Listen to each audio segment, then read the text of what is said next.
ನಮಸ್ಕಾರ. ಒಂದು ಚಿಕ್ಕ ಬೀಜ ದೊಡ್ಡ ಮರವಾಗಿ ಬೆಳೆಯೋ ಹಾಗೆ ಒಂದು ಸ್ಥಳೀಯ ಕಂಪನಿ ಜಾಗತಿಕ ಮಟ್ಟದಲ್ಲಿ ದೊಡ್ಡ ಹೆಸರು ಮಾಡೋಕೆ ಹೊರಟಾಗ ಆ ಪಯಣ ಹೇಗಿರುತ್ತೆ, ಆ ದೊಡ್ಡ ಕನಸಿನ ಹಿಂದೆ ಇರೋ ಪ್ಲಾನಿಂಗ್, ಸ್ಟ್ರಾಟಜಿ ಎಲ್ಲ ಏನು? ಬನ್ನಿ, ಈ ಗ್ಲೋಬಲ್ ಎಕ್ಸ್ಪ್ಯಾನ್ಷನ್ ಅನ್ನೋ ರೋಚಕ ಜರ್ನಿಯನ್ನ ಒಟ್ಟಿಗೆ ಸೇರಿ ನೋಡೋಣ. ಒಂದು ಬಿಸ್ನೆಸ್ ಹೊಸ ಮಾರುಕಟ್ಟೆಗೆ ಕಾಲಿಡಬೇಕು ಅಂದರೆ ಏನೆಲ್ಲ ಬೇಕು? ಸುಮ್ಮನೆ ಹೋಗಿ ಇನ್ನೊಂದು ದೇಶದಲ್ಲಿ ಒಂದು ಆಫೀಸ್ ಓಪನ್ ಮಾಡಿದ್ರೆ ಆಯ್ತಾ? ಖಂಡಿತ ಇಲ್ಲ ಅಲ್ವಾ? ಅದಕ್ಕಿಂತ ತುಂಬಾನೇ ದೊಡ್ಡ ಸವಾಲು. ಹಾಗಿದ್ರೆ ಈ ಚಾಲೆಂಜ್ಗಳನ್ನೆಲ್ಲ ಎದುರಿಸಿ ಗೆಲ್ಲೋಕೆ ಕಂಪನಿಗಳು ಯಾವ ದಾರಿ ಹಿಡಿಬೇಕು? ಯಾವುದೇ ಒಂದು ದೊಡ್ಡ ಪ್ರಯಾಣ ಶುರುವಾಗೋದೆ ಯಾಕೆ ಅನ್ನೋ ಒಂದು ಸಿಂಪಲ್ ಪ್ರಶ್ನೆಯಿಂದ, ಹೌದಲ್ವಾ? ಹಾಗೇನೆ ಒಂದು ಕಂಪ್ನಿ ತನ್ನ ದೇಶದ ಗಡಿ ದಾಟಿ ಹೊರಗೆ ಹೋಗೋಕೆ ಯಾಕೆ ನಿರ್ಧಾರ ಮಾಡುತ್ತೆ? ಆ ಸಾಹಸಕ್ಕೆ ಹಿಂದಿನ ಕಾರಣವಾದ್ರೂ ಏನು? ಬನ್ನಿ ತಿಳ್ಕೊಳ್ಳೋಣ. ಗ್ಲೋಬಲ್ ಆಗಿ ಹೋಗೋಕೆ ಮುಖ್ಯವಾಗಿ 3 ಬಲವಾದ ಕಾರಣಗಳಿರ್ತವೆ. ಮೊದಲನೇದು ರಿಸ್ಕ್ ಕಡಿಮೆ ಮಾಡ್ಕೊಳ್ಳೋದು. ಅಂದ್ರೆ ಬರೀ ಒಂದೇ ಮಾರ್ಕೆಟ್ ಮೇಲೆ ಡಿಪೆಂಡ್ ಆಗೋ ಬದಲು ಬೇರೆ ಬೇರೆ ದೇಶಗಳಲ್ಲಿ ಬಿಸ್ನೆಸ್ ಮಾಡಿದ್ರೆ ಒಂದು ಕಡೆ ಡೌನ್ ಆದ್ರೂ ಇನ್ನೊಂದು ಕಡೆ ಮ್ಯಾನೇಜ್ ಆಗತ್ತೆ. ಎರಡನೇದು ಸಿಂಪಲ್, ಹೊಸ ದೇಶ ಅಂದ್ರೆ ಹೊಸ ಕಸ್ಟಮರ್ಸ್. ಲಾಸ್ಟ್ ಆಗಿ ಮೂರನೇದು ಜಗತ್ತಿನ ಪ್ರಮುಖ ಜಾಗಗಳಲ್ಲಿ ತಮ್ಮ ಅಸ್ತಿತ್ವವನ್ನು ಸ್ಥಾಪಿಸೋದು. ಇದೊಂದು ಸ್ಟ್ರಾಟಜಿಕ್ ಮೂವ್. ಸರಿ, ಯಾಕೆ ಗ್ಲೋಬಲ್ ಆಗಿ ಹೋಗಬೇಕು ಅಂತ ಗೊತ್ತಾಯಿತು. ಈಗ ನೆಕ್ಸ್ಟ್ ಪ್ರಶ್ನೆ ಏನು? ಎಲ್ಲಿಗೆ ಹೋಗಬೇಕು ಅಲ್ವಾ? ಇದೇ ಅತೀ ದೊಡ್ಡ ಪ್ರಶ್ನೆ. ಇದನ್ನು ಸುಮ್ಮನೆ ಕಣ್ಣು ಮುಚ್ಚಿ ಆ ದೇಶಕ್ಕೆ ಹೋಗೋಣ ಅಂತ ಹೇಳೋಕ್ಕಾಗಲ್ಲ. ಪ್ರತಿಯೊಂದು ಆಪ್ಷನನ್ನು ಕೂಡ ಡೇಟಾ ಮತ್ತು ಅಂಕಿಅಂಶಗಳ ಆಧಾರದ ಮೇಲೆ ಅಳೆದು ತೂಗಿ ನೋಡಲೇಬೇಕು. ಈ ಆಯ್ಕೆ ಮಾನದಂಡಗಳು ಅಥವಾ ಸೆಲೆಕ್ಷನ್ ಕ್ರೈಟೀರಿಯಾ ಅಂದರೆ ಏನು? ಸಿಂಪಲಾಗಿ ಹೇಳೋದಾದರೆ ಇದು ಒಂದು ರೀತಿ ಚೆಕ್ ಲಿಸ್ಟ್ ಇದ್ದ ಹಾಗೆ. ಯಾವ ದೇಶ ನಮಗೆ ಸರಿ ಹೊಂದುತ್ತೆ ಅಂತ ಡಿಸೈಡ್ ಮಾಡೋಕ್ಕೆ ಬಳಸೋ ಅಳತೆಗೊಳಗಳಿವು. ಇದನ್ನೊಂದು ಕಂಪಾಸ್ ಅಂದ್ಕೊಳ್ಬೋದು. ಇದು ಸರಿಯಾದ ದಿಕ್ಕನ್ನು ತೋರಿಸುತ್ತೆ. ಓಕೆ, ಈ ಟೇಬಲ್ ನೋಡಿ, ಇದೇ ಆ ಡಿಸಿಷನ್ ಮೇಕಿಂಗ್ ಫ್ರೇಮ್ವರ್ಕ್. ಇಲ್ಲಿ ಮಾರ್ಕೆಟ್ ಎಷ್ಟು ದೊಡ್ಡದಿದೆ, ಕಾಂಪಿಟೇಷನ್ ಹೇಗಿದೆ, ಅಲ್ಲಿನ ಕಾನೂನುಗಳು ಹೇಗಿದೆ, ಹೀಗೆ ಹಲವು ವಿಷಯಗಳನ್ನು ಲಿಸ್ಟ್ ಮಾಡ್ತೀವಿ. ಅಷ್ಟೇ ಅಲ್ಲ, ನೋಡಿ, ಪ್ರತಿಯೊಂದಕ್ಕೂ ಅದರ ಪ್ರಾಮುಖ್ಯತೆ ಪ್ರಕಾರ ಒಂದು ವೇಟ್ ಅಥವಾ ತೂಕ ಕೊಡಲಾಗುತ್ತೆ. ಕೊನೆಗೆ ಎಲ್ಲವನ್ನೂ ಲೆಕ್ಕ ಹಾಕಿ ಯಾವ ದೇಶಕ್ಕೆ ಹೆಚ್ಚು ಸ್ಕೋರ್ ಬರುತ್ತೋ ಅದನ್ನೇ ಆಯ್ಕೆ ಮಾಡಲಾಗುತ್ತೆ. ಈ ವೇಟ್ ಅಥವಾ ತೂಕ ಅನ್ನೋ ಕಾನ್ಸೆಪ್ಟ್ ಇದೆಯಲ್ಲ, ಇದು ತುಂಬಾ ಇಂಪಾರ್ಟೆಂಟ್. ಯಾಕೆಂದ್ರೆ ಲಿಸ್ಟ್ನಲ್ಲಿರೋ ಎಲ್ಲಾ ಪಾಯಿಂಟ್ಸ್ ಒಂದೇ ಸಮಾನವಾಗಿ ಮುಖ್ಯ ಆಗಿನಲ್ಲ ಅಲ್ವಾ? ಒಂದು ಕಂಪನಿಗೆ ಮಾರ್ಕೆಟ್ ಸೈಜ್ ದೊಡ್ಡದಿರೋದು ಮುಖ್ಯ ಆಗ್ಬೋದು, ಇನ್ನೊಂದು ಕಂಪನಿಗೆ ಅಲ್ಲಿನ ಕಾನೂನು, ಟ್ಯಾಕ್ಸ್ ಸಿಸ್ಟಮ್ ಇಂಪಾರ್ಟೆಂಟ್ ಆಗ್ಬೋದು. ಹೀಗೆ ತಮ್ಮ ಗೋಲ್ಸ್ಗೆ ತಕ್ಕ ಹಾಗೆ ಪ್ರಿಯಾರಿಟಿ ಸೆಟ್ ಮಾಡೋದೇ ಸ್ಮಾರ್ಟ್ ಸ್ಟ್ರಾಟಜಿ. ಸರಿ, ಲಿಸ್ಟ್ ಪ್ರಕಾರ ಒಂದು 3-4 ದೇಶಗಳನ್ನ ಶಾರ್ಟ್ ಲಿಸ್ಟ್ ಮಾಡಿದ್ವಿ ಅಂದ್ಕೊಳ್ಳಿ. ಇಲ್ಲಿಗೆ ಕೆಲಸ ಮುಗೀತಾ? ಖಂಡಿತ ಇಲ್ಲ. ನಿಜವಾದ ಕೆಲಸ ಶುರುವಾಗೋದೇ ಈಗ. ಪೇಪರ್ ಮೇಲಿರೋ ಡೇಟಾ ಒಂದು ಕಡೆ, ಆದ್ರೆ ಗ್ರೌಂಡ್ ರಿಯಾಲಿಟಿ ಅಂದ್ರೆ ಅಲ್ಲಿನ ನಿಜವಾದ ಪರಿಸ್ಥಿತಿ ಹೇಗಿದೆ ಅನ್ನೋದನ್ನ ಅರ್ಥ ಮಾಡ್ಕೋಬೇಕು. ಅಲ್ಲಿನ ಲೋಕಲ್ ಇಂಟೆಲಿಜೆನ್ಸ್ ಕಲೆಕ್ಟ್ ಮಾಡಬೇಕು.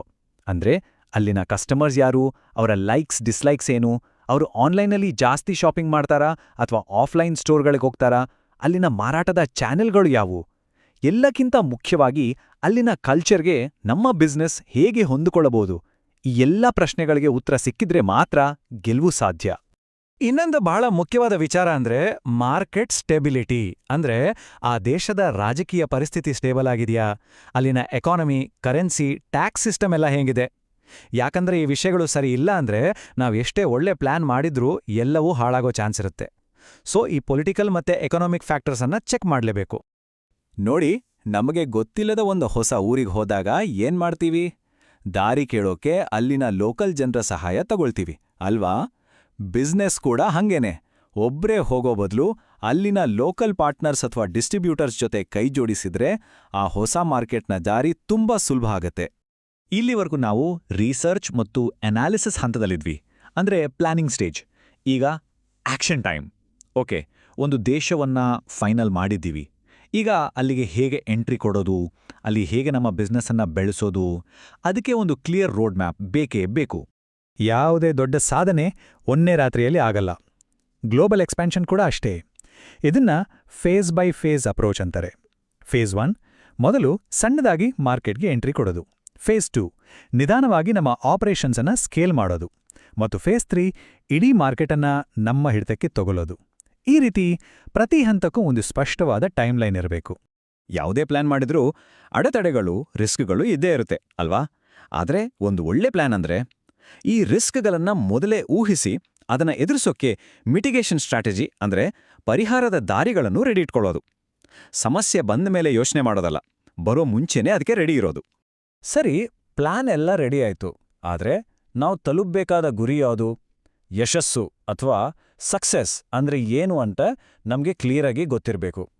ಅದನ್ನ ಅಳಿಯೋಕೆ ಒಂದು ಮೆಟ್ರಿಕ್ ಬೇಕು. ಇಲ್ಲ ಅಂದ್ರೆ ನಾವು ಗುರಿ ಮುಟ್ಟಿದೀವೋ ಇಲ್ವೋ ಅಂತ ಹೇಗೆ ಗೊತ್ತಾಗತ್ತೆ ಹೇಳಿ? ಸಕ್ಸಸ್ ಮೆಜರ್ ಮಾಡೋಕೆ ಮೊದಲನೇ ಮಾನದಂಡ ಅಂದ್ರೆ ಮಾರ್ಕೆಟ್ ಶೇರ್. ಅಂದ್ರೆ ಆ ಹೊಸ ದೇಶದ ಒಟ್ಟು ಮಾರ್ಕೆಟ್ನಲ್ಲಿ ನಮ್ಮ ಪಾಲು ಎಷ್ಟು ಅಂತ. ಉದಾಹರಣೆಗೆ, ನಾವು ಮುಂದಿನ 2 ವರ್ಷದಲ್ಲಿ ಅಟ್ಲೀಸ್ಟ್ 10% ಮಾರ್ಕೆಟ್ ಶೇರ್ ಪಡಿಬೇಕು ಅಂತ ಒಂದು ನಿರ್ದಿಷ್ಟ ಟಾರ್ಗೆಟ್ ಇಟ್ಕೊಳ್ಳೋದು. ಎರಡನೆಯದು ಒಬ್ವಿಯಸ್ಲಿ ಹಣ, ಅಂದ್ರೆ ರೆವೆನ್ಯೂ ಟಾರ್ಗೆಟ್. ಪ್ರತಿಯೊಂದು ಬಿಸ್ನೆಸ್ನ ಅಂತಿಮ ಗುರಿ ಆದಾಯ ಗಳಿಸೋದೇ ಆಗಿರುತ್ತೆ. ಮೊದಲನೇ ವರ್ಷದಲ್ಲಿ ನಾವು ಇಷ್ಟು ಕೋಟಿ ರೂಪಾಯಿ ಆದಾಯ ಗಳಿಸಬೇಕು ಅನ್ನೋ ಒಂದು ಸ್ಪಷ್ಟ ಫೈನಾನ್ಷಿಯಲ್ ಗೋಲ್ ಇರಲೇಬೇಕು. ಇದು ಸಕ್ಸಸ್ನ ನೇರವಾದ ಸೂಚಕ. ಮೂರನೇ ಮತ್ತು ಅಷ್ಟೇ ಇಂಪಾರ್ಟೆಂಟ್ ಆದ ಮೆಟ್ರಿಕ್ ಅಂದ್ರೆ ಕಸ್ಟಮರ್ ಎಕ್ವಿಸಿಷನ್. ಅಂದ್ರೆ ನಾವು ಎಷ್ಟು ಹೊಸ ಗ್ರಾಹಕರನ್ನ ಗಳಿಸಿದ್ದೀವಿ ಅನ್ನೋದು. ನಾವು ಈ ವರ್ಷ 50,000 ಹೊಸ ಕಸ್ಟಮರ್ಗಳನ್ನ ಆನ್ಬೋರ್ಡ್ ಮಾಡ್ಕೋಬೇಕು ಅಂತ ಟಾರ್ಗೆಟ್ ಇಟ್ರೆ ಅದು ನಮ್ಮ ಬೆಳವಣಿಗೆನ ಸ್ಪಷ್ಟವಾಗಿ ತೋರಿಸುತ್ತೆ. ಜಾಸ್ತಿ ಕಸ್ಟಮರ್ಗಳು ಬರ್ತಿದ್ದಾರೆ ಅಂದ್ರೆ ಆ ಮಾರ್ಕೆಟ್ ನಮ್ಮನ್ನ ಒಪ್ಕೊಂಡಿದೆ ಅಂತಾನೆ ಅರ್ಥ. ಹಾಗಿದ್ರೆ ಈ ಇಡೀ ಫ್ರೇಮ್ವರ್ಕನ್ನು ಅರ್ಥ ಮಾಡ್ಕೊಂಡ್ಮೇಲೆ ಕೇಳಬೇಕಾದ ಆ ಅಂತಿಮ ಪ್ರಶ್ನೆ ಇದು: ಯಾವ ಗ್ಲೋಬಲ್ ರೀಜನ್ ಅಥವಾ ಯಾವ ದೇಶ ನಮಗೆ ಸ್ಕೇಲ್ ಮಾಡೋಕೆ, ಲಾಂಗ್ ಟರ್ಮ್ ಆಗಿ ಸಸ್ಟೈನ್ ಆಗೋಕೆ ಮತ್ತು ನಮ್ಮ ಸ್ಟ್ರಾಟಜಿಗೆ ಸರಿಯಾಗಿ ಮ್ಯಾಚ್ ಆಗೋ ಎಕ್ಸ್ಪ್ಯಾನ್ಷನ್ಗೆ ಬೆಸ್ಟ್ ಅವಕಾಶವನ್ನು ಕೊಡುತ್ತೆ? ಈ ಪ್ರಶ್ನೆಗೆ ಸರಿಯಾದ ಉತ್ತರ ಹುಡುಕೋದ್ರಲ್ಲೇ ಗ್ಲೋಬಲ್ ಸಕ್ಸಸ್ನ ಮೊದಲ ಹೆಜ್ಜೆ ಅಡಗಿದೆ. ಇದರ ಬಗ್ಗೆ ಯೋಚಿಸಿ.